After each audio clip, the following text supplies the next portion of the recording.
শুভেচ্ছা, আমন্ত্রণ খেলাধুলা নিয়ে ইন্ডিপেন্ডেন্ট টেলিভিশনের নিয়মিত আয়োজন যত খেলায়। সাথে আছি সাইদ সাদিয়া। শুরুতেই জানাবো শিরোনাম।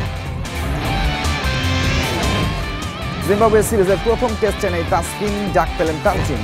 দল গঠনে পরীক্ষা নিরীক্ষায় যাননি নির্বাচকরা।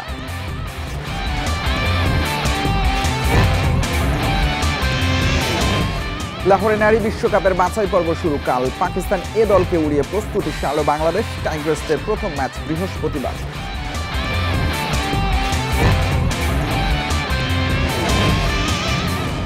নারী ফুটবলে বিদ্রোহের অবসান। বাটলারের অধীনে অনুশীলনে ফিরেছেন 13 জন। সবার সঙ্গে দ্রুত চুক্তি করতে চায় বাফুফে।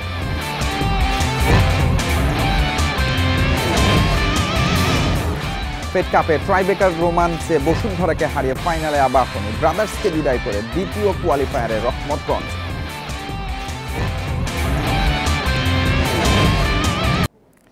জিম্বাবুয়ে সিরিজের প্রথম টেস্টের জন্য শান্তর নেতৃত্বে 15 সদস্যের দল ঘোষণা করেছে বিসিবি। চোটের কারণে নেই তাসকিন। প্রথমবার টেস্ট দলে ডাক পেয়েছেন তানজিম সাকিব। এই ফরম্যাটে সম্প্রতি ঘরের মাঠে ব্যর্থতার কারণে পরীক্ষা নিরীক্ষার পথে হাঁটেনি বিসিবি, জানিয়েছেন প্রধান নির্বাচক গাজী আশরাফ হোসেন লিপু। জিম্বাবুয়ে সিরিজ হতে পারত তরুণদের বাজিয়ে দেখার সুযোগ, তবে নির্বাচক প্যানেল ঝুঁকি নেয়নি। সিলেটে প্রথম টেস্টের জন্য পূর্ণ শক্তির দল দিয়েছে। চোটের কারণে নেই তাসকিন। প্রথমবার টেস্ট দলে ডাক পেলেন তানজিম সাকিব। উইন্ডিজ সিরিজে না থাকা শান্ত ফিরেছেন অধিনায়ক হয়েই। ফিরেছেন মুশফিক খালেদ, নাইমরাও। কিপার অপশনে জাকেরের সঙ্গী অঙ্কন।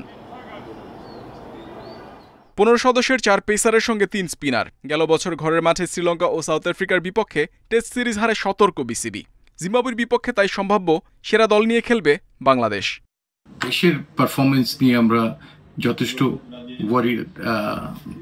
আমি বলবো, তো সে কারণেই জিম্বাবুয়ের সঙ্গে আমাদের বেস্ট পসিবল অ্যাভেল টিমকেই আমরা নিয়ে খেলার চেষ্টা করছি। ডিপিএলে খেলছিলেন তাসকিন। ফিটনেস সমস্যায় বিপত্তি। এবাদতকে ফেরানোর গুঞ্জনও ছিল। এই দুজনের না থাকা আর তানজিমকে সুযোগ দেওয়ার কারণ জানিয়েছেন প্রধান নির্বাচক। তো মেডিকেল ইউনিট থেকে তাসকিনের ব্যাপারে আমাদেরকে স্পষ্ট করে জানিয়ে দেওয়া হয়েছে যে এই সিরিজে তাকে যেন বিবেচনায় না রাখা হয়। তানজিম সাকিব আমাদের পেস বোলিং ইউনিটে আমরা তাকে দেখতে পাবো। তিনি ইতিপূর্বে হোয়াইট বল ক্রিকেটে যথেষ্ট প্রতিশ্রুতি রেখেছে। এবাদতকে এখনো অবজার্ভ করছি। সেরা অপশন রাখা হয়েছে প্রতিটি ডিপার্টমেন্টে। সিলেটে প্রথম টেস্ট শুরু 20 এপ্রিল। সেখানে 3 পেসার ও 2 স্পিনার খেলানোর সম্ভাবনা বেশি। যারা অ্যাভেলেবল ব্যাটসম্যান আছে 1 2 6 or 7 I should say, যে এখানে একটা মধুর সমস্যা আছে। সবকিছু মিলিয়ে একটা সবগুলো অপশন যে ক্যাপ্টেন এবং কোচের জন্য রাখা হয়েছে। দীপু, শরীফুল, মুরাদরা বাদ পড়লেও সামনে নিউজিল্যান্ড এ দল ও সাউথ আফ্রিকার সাথে হাই পারফরম্যান্সের সিরিজে তাদের সুযোগ দেওয়ার কথা জানান প্রধান নির্বাচক। Muhammad Nazim, Independent News, Dhaka. List এতে বাংলাদেশের দ্রুততম 50 রেকর্ড করা পারভেজ ইমন আন্তর্জাতিক ক্রিকেটেও আধিপত্য দেখাতে চান। সামনে পাকিস্তান সিরিজ নিয়ে এখনই না ভাবলেও নিজেকে সেভাবে প্রস্তুত করার লক্ষ্য। জাতীয় দলে কোচ সিমন্সের ক্রিকেটের দর্শন ইতিবাচক বলছেন ইমন। আবারও রিপিট শট। সাদা বলে পাওয়ার হিটিং এর দক্ষতায় পারভেজ ইমন বেশ এগিয়ে। চলমান ডিপিএল এ শাইনপুকুরের বিপক্ষে তার 15 বলে 50 দেশের দ্রুততম। রেকর্ড গড়েও খুব একটা ভাবেননি ইমন, তবে দলের প্রয়োজনে এমন ইনিংস স্পেশাল। নাবায়ের প্রতি সুবিচার করছেন পারভেজ। আমাদের একটা রান রেটের ব্যাপার আছে, যেহেতু আমরা চ্যাম্পিয়ন রেসে আছি। সো মাথায় এটা ছিল যে আর্লি খেলাটা শেষ করতে হবে। এটা T20টা ছিল ডিফারেন্ট। সো অবশ্যই এই ধরনের ইনিংস খেললে অবশ্যই কনফিডেন্স বিল্ড আপ। ওডিআই অভিষেক হয়নি, টি20তে খেলেছেন 7 ম্যাচ। আপাতত ডিপিএলে মনোযোগী ইমন। পাকিস্তান সিরিজ নিয়ে এখনই ভাবতে চান না। ইন্টারন্যাশনাল ক্রিকেটটা একটু ডিফারেন্ট। এখানে একটু টাফ সিচুয়েশন ফেস করতে হবে, ভালো ভালো বলাররা আসে। সো ওইটা একটু থাকেই ওইখানে। সো আমরা চেষ্টা করছি আর কি ওইখানে কীভাবে ডমিনেট করা যায়। এখনও দেরি আছে, আমাদের ওইটার আগে প্রিপারেশন থাকবে। সো এখন যেটা আছে এটা নিয়ে আসলে আমি প্ল্যান করতেছি, যেহেতু এটা ওয়ান ডে ক্রিকেট। জাতীয় দলে ভয়ডরহীন ক্রিকেট, সবাইকে যথেষ্ট স্বাধীনতা দিতে চান ফিল সিমন্স। হেড কোচের এমন দর্শন মনে ধরেছে ইমনের। ভালো কোচ, সো কথাবার্তা বলতেছি বিভিন্ন ব্যাটিং টেকনিক বা ও চায় আসলে আমরা যেন ভালো করি, সো বিভিন্ন টেকনিক নিয়ে ও মাঝে মধ্যে আমাদের সাথে কথা বলে, সো আমার থেকে ভালো লাগছে। গেল বিপিএলে 13 ম্যাচে 338 রান, এবার ডিপিএলেও ফর্মে আছেন। আন্তর্জাতিক ক্রিকেটে ধারাবাহিকভাবে ভালো করার লক্ষ্য ইমনের। কপিল পাল, ইন্ডিপেন্ডেন্ট নিউজ। লাহোরে নারী ওয়ানডে বিশ্বকাপের বাছাই পর্ব শুরু কাল। উদ্বোধনী দিনে লড়বে পাকিস্তান, আয়ারল্যান্ড আর স্কটল্যান্ড ওয়েস্ট ইন্ডিজ। এর আগে মঙ্গলবার ওয়ার্ম আপ ম্যাচে পাকিস্তান এ দলকে 167 রানে হারিয়ে প্রস্তুতি সারল বাংলাদেশ। আগে ব্যাট করে 276 রান তোলে টাইগ্রেসরা। অধিনায়ক নিগার সুলতানার সর্বোচ্চ 70 রান, ফারজানা 50 আর জান্নাতুল করেন 46। হানি ও ওয়াহিদা নেন 3টি করে উইকেট। বড় টার্গেটে বিধ্বস্ত পাকিস্তান এ দল অল আউট হয় 109 রানে। মারুফা, রাবেয়া আর ফাহিমার জোড়া শিকার। বিশ্বকাপ বাছাই পর্বে বাংলাদেশের প্রথম ম্যাচ 10 এপ্রিল, প্রতিপক্ষ থাইল্যান্ড। রাউন্ড রবিন ফরম্যাটে 6 দলের লড়াই, 2 দল পাবে মূল পর্বের টিকিট।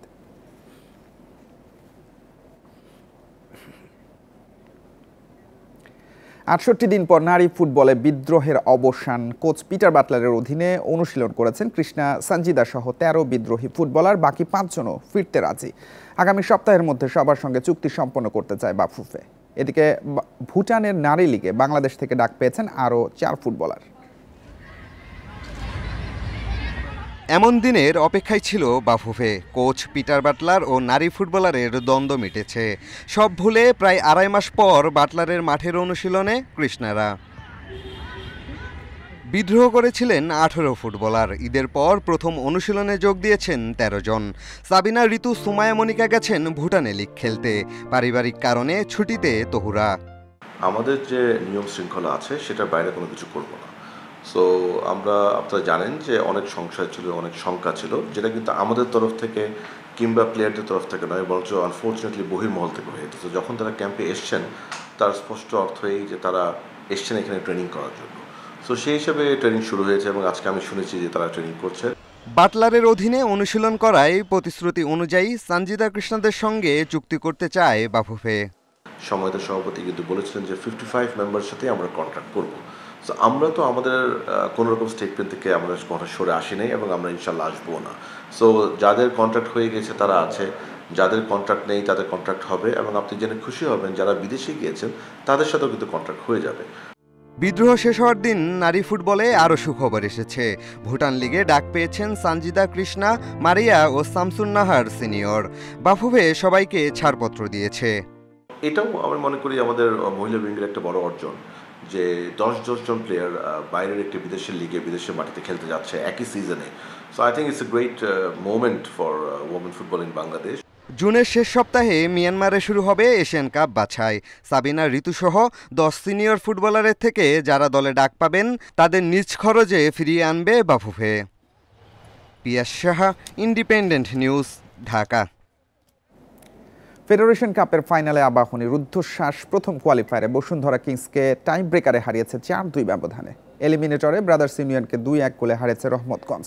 দ্বিতীয় কোয়ালিফায়ারে বসুন্ধরা কিংসের বিপক্ষে লড়বে তারা। এই ম্যাচের জয়ী দল শিরোপা লড়াইয়ে মুখোমুখি হবে আবাহনীর। ফেডারেশন কাপের নতুন ফরম্যাটে রোমাঞ্চকর প্রথম কোয়ালিফায়ার। আবাহনীর বিপক্ষে নামে বসুন্ধরা কিংস। নির্ধারিত 90 মিনিট সমতা থাকায় ম্যাচ করায় অতিরিক্ত সময়ে। ফাইনালে ওঠার সুযোগ হারাতে চায়নি কোনো দলই। অতিরিক্ত সময়েও হার জিতের ফলাফল না আসায় টাই ব্রেকারে স্নায়ু পরীক্ষার সামনে আবাহনী বসুন্ধরা। চাপ সামলাতে গোলকিপার মেহেদীকে তুলে জিকোকে নামান কোচ ভেলোরিতিতা। জিকো পরাস্ত হন রাফায়েল আগুস্তো, এমেকা, সবুজ ও ইব্রাহিমের কাছে। এরকে স্নায়ু চাপের কাছে হেরেছেন বসুন্ধরার জোনাথন ফার্নান্দেজ ও শেখ মোরসালিন। আবাহনী গোলরক্ষক মিতুল মারমাকে এড়াতে পারেননি রাব্বি। গোলপোস্টের উপর দিয়ে গেছে দেসিয়ালের শট। এর আগে কুমিল্লার মাঠে প্রথমার্ধে আক্রমণ প্রতি আক্রমণে এগুলেও গোলের দেখা পায়নি কোনো দল। তবে দুবার হলুদ কার্ড দেখে ডিফেন্ডার আসাদুজ্জামান মাঠ ছাড়লে 10 জনের দলে পরিণত হয় আকাশী নীল। কোচ ভেলোরিতিতার হার না মানার কৌশলের বিপরীতে ছিল মারুফুল হকের ছেলেদের আত্মবিশ্বাস। সেখানে দ্বিতীয়ার্ধে আক্রমণের ধার বাড়ায় দুদলই। ৫৭ মিনিটে জনের গোলে লিড নেয় ডিফেন্ডিং চ্যাম্পিয়ন বসুন্ধরা। ৮৪ মিনিটে ফ্রি কিক পায় আবাহনী। ব্রাজিলিয়ান রাফায়েলের শট মিস হলেও দলকে সমতায় ফেরান আকাশ। শেষ হয় নির্ধারিত সময়, যোগ হয় অতিরিক্ত ৩০ মিনিট। ইনজুরি জর্জরিত দল নিয়ে ডুবেছে ডিফেন্ডিং চ্যাম্পিয়নরা। এর আগে কুমিল্লার এই মাঠেই আবাহনীর বিপক্ষে হেরেছিল কিংরা। এবার ফাইনালে ওঠার উদযাপনে মাঠ ছাড়ে আবাহনী। আবাহনী লিমিটেড চলে গেল ফেডারেশন কাপের ফাইনালে। Farida Bakhtiara, Independent News. PSL মিশনে লিটন দাস করাচি কিংসের হয়ে খেলবেন টাইগার তারকা। আইপিএল, সিপিএল আর কানাডার গ্লোবাল টি-20 লিগ খেলার অভিজ্ঞতা থাকলেও এবারই প্রথম পিএসএল এ খেলবেন লিটন। পুরো আসরের জন্য তাকে এনওসি দিয়েছে বিসিবি। লিটন ছাড়াও পিএসএল এ খেলবেন রিশাদ হোসেন ও নাহিদ রানা। 11 এপ্রিল থেকে মাঠে গড়াবে এবারের আসর। 12 এপ্রিল মুলতান সুলতানসের বিপক্ষে প্রথম ম্যাচে মাঠে নামবে লিটনের করাচি কিংস। আইপিএলের শেষ ওভারের রোমাঞ্চে লখনৌ সুপার জায়ান্টসের কাছে ৪ রানে হেরেছে কলকাতা নাইট রাইডার্স। ইডেন গার্ডেন্সে ২৩৯ রানের টার্গেটে ২৩৪ করেছে কলকাতা। উদ্বোধনী জুটিতে ৯৯ রান তোলে লখনৌ। মাকরাম ফেরেন ৪৭ করে। এরপর মিচেল মার্শ ও নিকোলাস পুরানের তাণ্ডব। তাতে ৩ উইকেটে ২৩৮ রান করে লখনৌ।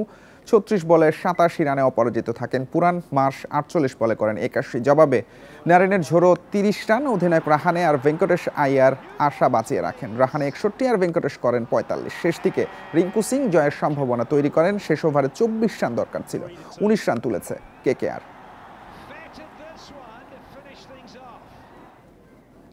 রাতে চ্যাম্পিয়ন্স লিগের কোয়ার্টার ফাইনালের লড়াই শুরু। প্রথম লেগে আর্সেনালের মাঠে রিয়াল মাদ্রিদের চ্যালেঞ্জ। ১৯ বছর পর মুখোমুখি দুই জায়ান্ট। ম্যাচ শুরু বাংলাদেশ সময় রাত ১টায়। একই সময় আলিয়াঞ্জ অ্যারেনায় বায়ার্ন মিউনিখ নামবে ইন্টার মিলানের বিপক্ষে। এবারের আসরে যে চড়াই উতরাইয়ের মধ্য দিয়ে যাচ্ছে রিয়াল, তা গ্যালাকটিকোসের অতীতের সঙ্গে বেমানান। লিগে সবশেষ ম্যাচে হার কোপা দেল রের ফাইনাল নিশ্চিত করলেও ঘরের মাঠে হজম করেছে ৪ গোল। এমন তিক্ত অভিজ্ঞতাকে সঙ্গী করে ইংল্যান্ডে লস ব্লাঙ্কোস। পরিসংখ্যানও পক্ষে নেই রেকর্ড ১৫ বারের চ্যাম্পিয়নদের। ২০০৬ সালে আর্সেনালের কাছে হেরেই শেষ ১৬ থেকে বিদায় নিয়েছিল রিয়াল। গানার্সকে হারিয়ে প্রতিশোধ নেয়ার পাশাপাশি সেমিতে এক পা দিয়ে রাখতে চায় ডিফেন্ডিং চ্যাম্পিয়নরা। দলে ধারাবাহিকতার অভাব আছে, তবে এটাও সত্য যে কোনো দলকে হারানোর সামর্থ্য আছে আমাদের। এখনও সব ট্রফি জয়ের সুযোগও আছে। আর্সেনাল কঠিন প্রতিপক্ষ, ছেলেরা সেরা প্রস্তুতিই নিয়েছে। ছন্দে নেই আর্সেনালও। শুরুর একাদশের একাধিক ফুটবলার চোটে কাটা। তার উপর অভিজ্ঞতার বিচারে রিয়ালের ধারে কাছেও নেই গানার্স। এখন পর্যন্ত অধারা ইউরোপ সেরার স্বপ্ন। ২০০৬ ফাইনাল খেলেই সম্বল হয়ে আছে। কোম্পানির অধীনে দুর্দান্ত ফর্মে বায়ার্ন। ২ লেগ মিলিয়ে লেভারকুসেনকে ৫-০ গোলে গুড়িয়ে কোয়ার্টারে পৌঁছেছে। ধারাবাহিকতা রাখতে মরিয়া জার্মান জায়ান্টরা। চোটের কারণে মুসিয়ালা না থাকলেও বিগ ম্যাচে ফেভারিট বাভারিয়ানরাই। অভিজ্ঞতার দিক দিয়ে দুদলই সমানে সমান। সামর্থ্যের বিচারে আপনি কাউকে এগিয়ে রাখতে পারবেন না। ম্যাচটা তাই সহজ হবে না, তবে ছেলেদের ওপর আস্থা আছে। ২০১১ সালে শেষবার বায়ার্নকে পরাস্ত করেছিল ইন্টার। এরপর ২০২২-এ গ্রুপ পর্বে দুইবারই হার হয়েছে সঙ্গী। এবার বাভারিয়ানদের মাঠে তাই জয় উল্লাসের পাশাপাশি সেমির পথে এগিয়ে থাকতে চায় মিলান জায়ান্টরা। Galib Hasan, Independent News. এই ছিল আজকের যত খেলা। ইন্ডিপেন্ডেন্ট টেলিভিশনের সব খবর বিস্তারিত জানতে চোখ রাখুন ফেসবুক, ইউটিউব এবং এক্সে। আমন্ত্রণ পরের আয়োজন।